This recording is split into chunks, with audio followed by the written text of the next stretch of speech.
Well, the sudden death of Cranberries lead singer Dolores O'Riordan has left many in shock and in mourning. One of those is a local music producer who worked closely with O'Riordan for over a decade.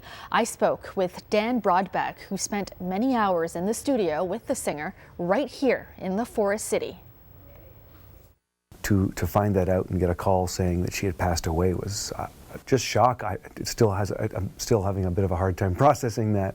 Especially since it was just days ago Dan Brodbeck was corresponding with O'Riordan, exchanging emails with the Cranberries singer about a song that they had written together a few years back. Very, very, very, very great person. I had a long relationship with her and her family, her husband and her children. I used to go fix their Xbox if they, Uncle Dan was coming. So this is not, it went beyond a working relationship. But it did start out as a working relationship, one that began back in 2003. This photo from one of their first sessions in the studio together. Back then, the London-based music producer thought it would be a one-time gig. I didn't know what I was in for. I thought it was a 3-day job, and it just kept going and going and going, and eventually co-writing some stuff and playing guitar and playing bass. It was a 3-day job that turned into a 13-year working relationship. Brodbeck went on to produce 2 of O'Riordan's solo albums, including 2009's No Baggage. We made a lot of music here.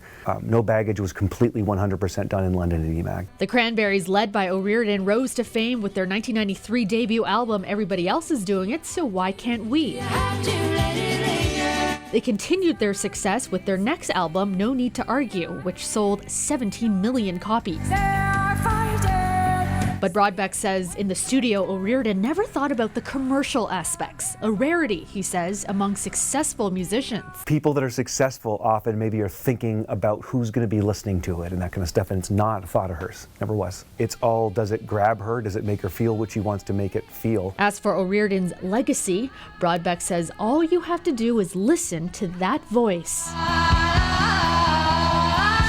When people listen to her music, that famous voice and that yodel kind of thing she had, when you hear that, you would know exactly who that is. Kelda Yoon, CTV News.